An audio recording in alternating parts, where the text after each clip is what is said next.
వాళ్ళు స్వయంగా ఇక్కడ వచ్చేసి ఎంత బ్రహ్మాండంగా ఈరోజు ఈ స్టాల్లో అన్ని రకాల వస్తువులు ఉన్నాయి, అన్ని రకాలు. ఇది చూసుకుంటే నేనే మా దగ్గర మా టీంలో కొంతమందికి మేము చెప్పాము, దీంట్లో కొంతమందికి ఐడెంటిఫై చేసుకొని వాళ్ళ అడ్రస్ నోట్ చేసుకుంటే మనం వాళ్ళతో కలిసి ఏ విధంగా ఇంకా ముందుగా పని చేసుకుంటూ ఆ ఒక ప్లాన్ తయారు చేసుకుంటాం. అదేవిధంగా ఇది మిద్దె తోట. ఇంతకుముందు నేను విజయవాడలో కూడా మిద్దె తోట వర్క్షాప్ అటెండ్ చేశాను. ఇక్కడ కూడా ఇప్పుడు సిటీ ఆఫ్ టెర్రస్ గార్డెన్స్ మిద్దె తోటలో మీరు చూస్తున్నారు. ఇక్కడ చూసిన ఈ మొక్కలు అన్ని రకాల కూరగాయలు పళ్ళు ఎంత హెల్తీగా వాళ్ళు పండిస్తున్నారు. ఇవి అన్నీ మనం ఒక్కసారి ఆలోచన చేసుకుంటే అంటే ప్రభుత్వం తర్వాత మన ప్రజలు సివిల్ సొసైటీ కాపాడుకోవాలి.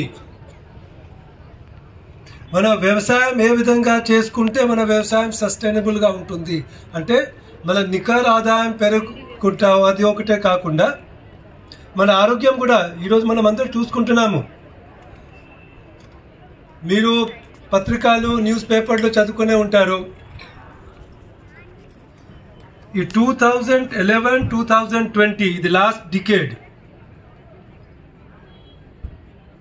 is the warmest decade in the history of అంటే మన ఇండస్ట్రియలైజేషన్ ముందు ఉన్న టెంపరేచర్తో మనం పోల్ చేసుకుంటే ఈ 2011-2020 ఇది 10 సంవత్సరం టెంపరేచర్ అతి ఎక్కువ మ్యాక్సిమం.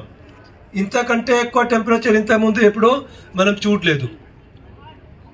ఆ విధంగా మన వాతావరణంలో రకరకాల మార్పు వస్తున్నాయి. ఈ టెంపరేచర్ ఎక్కువ పెరిగిన వల్ల మనకు ఎన్నో రకాల చేంజెస్ వస్తున్నాయి. మన వ్యవసాయంలో ఇది కూరగాయలు కానీ లేకపోతే మన హార్టికల్చర్ కానీ యానిమల్ హస్బెండరీ కానీ రకరకాలు ప్రకృతిలో రకరకాల మార్పు వస్తున్నాయి. ఈ మార్పు వలన మన ఆరోగ్యం మీద కూడా దీనికి అడ్వర్స్ ఇంపాక్ట్ వస్తున్నాయి. సో ఇలాంటి ఇనిషియేటివ్ అంటే ఈరోజు సేంద్రియ వ్యవసాయం కానీ లేకపోతే కమ్యూనిటీ బేస్డ్ న్యాచురల్ ఫార్మింగ్ ఏదైనా పేరు పెట్టినా ముఖ్యంగా మనం ఏం సాధించుకుంటామంటే మన ప్రకృతికి కాపాడుకుంటూ మనకు ఉన్న అవసరాలు ఏదైనా ఉంటే మనం పండించుకుంటాము, మన జీవితం బాగా చేసుకుంటాం, మనం అందరు ఆరోగ్యంగా ఉంటాము ఉంటుంది. ఇది ఢిల్లీ సిటీ మన రాజధాని. మొత్తం ప్రపంచంలో ఇది Delhi is the most polluted city. మొత్తం ప్రపంచంలో Delhi is the most polluted city. మొన్న ఒక సర్వేలో out of 15 polluted city in the world 11 city మన భారతదేశంలోనే ఉన్నాయి. దానివల్ల ఏమవుతుంది, ఇప్పుడు ఢిల్లీలో మీరు చాలా రీసెర్చ్ స్టడీస్ కూడా వస్తున్నాయి. లేకపోతే మన హాస్పిటల్ డేటా చూసుకుంటే ఉన్నారు అనేది తెలిసి ఉంటుంది. Lung diseases, bronchitis, cough, cold విపరీతంగా పెరిగిపోతున్నాయి. హాస్పిటల్స్ లో ఎక్కువ మంది వెళ్తున్నారు, దానికి వాళ్ళకి వచ్చే ఆదాయంలో ఎక్కువ డబ్బులు దాని మీద ఖర్చు అయిపోతుంది. దీనికి రకరకాల కారణాలు ఉన్నాయి, మనందరికీ తెలుసు. ఈ రోజు మనం అందరూ మాట్లాడుకుంటే ఏదో పంజాబ్ హర్యానాలో ఏదో రైస్ ఇది స్టాక్స్ కి బర్నింగ్ చేసుకుంటారు, కానీ అది జస్ట్ ఒక చిన్న పార్ట్ ఉండవచ్చు. ఈ కన్స్ట్రక్షన్ యాక్టివిటీస్ విపరీతంగా మన వెహికల్ సంఖ్య పెరిగిపోవడం, మనకి ఏదో ఒక చిన్న డిస్టెన్స్ కూడా ట్రావెల్ చేయాలంటే ఇమీడియట్ గా ఒక కార్ వేసుకుని మనం వెళ్తాము. సైకిల్ యూజ్ చేసే వాళ్ళు చాలా తక్కువ మంది, నడిచి వెళ్లే వాళ్ళు చాలా తక్కువ మంది. అలాంటి ఉన్న వాతావరణంలో ఈ రోజు ఇలాంటి వర్క్ షాప్, ఇలాంటి మన విశాఖ ఆర్గానిక్ మేళా ఆర్గనైజ్ చేసి వల్ల ఇక్కడ పిల్లలు కూడా ఎంతమంది వచ్చారు, వాళ్ళు కూడా ఇక్కడ పాట పాడారు.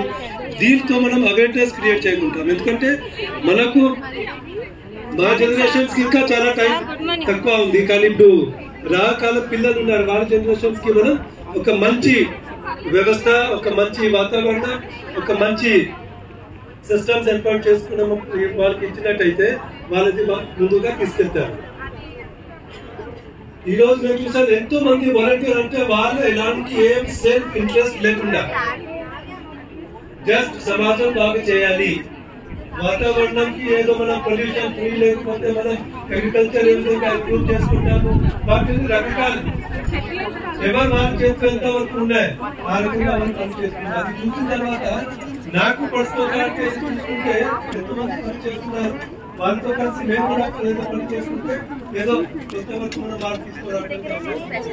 మన సమాజంలో ఇలాంటి మార్పు